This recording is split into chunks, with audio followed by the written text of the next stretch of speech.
אנחנו בתוך מאבק שבו אנחנו גוברים על אויבינו, ואנחנו צריכים להשמיד את הציר האיראני. וזה בכוחנו. זה מה שעומד לפנינו בשנה הקרובה, שיכולה להיות שנה היסטורית לביטחון ישראל. אני רוצה להצדיע למאמץ הגדול שאתם עושים, להצלחות הגדולות שהבאתם, להקרבה הכבירה והגבורה הכבירה של הדור הזה, שרבים הספידו אותו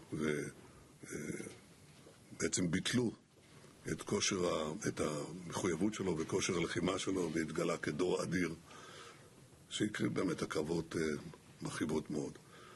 אני רוצה לחזור ולומר שאנחנו נחושים להשיג את כל מטרות המלחמה שלנו, לא רק בעזה, לא רק בהשלמת חיסול החמאס ושחרור חטופינו והבטחה שעזה לא תהווה יותר איום על ישראל, אלא גם בזירות האחרות, ולפתוח הזדמנויות לביטחון, לניצחון וגם לשלום. וזה דורש בעיניי שתי תכונות יסודיות: ברגעי מבחן, אחדות, ובכל הרגעים, נחישות. אז שתהיה זו שנה של ביטחון, ניצחון ואחדות. שנה טובה. לחיי צה"ל, לחיי מדינת ישראל, לחיי הביטחון. לחיים. חיים. חיים. שנה טובה. שנה טובה.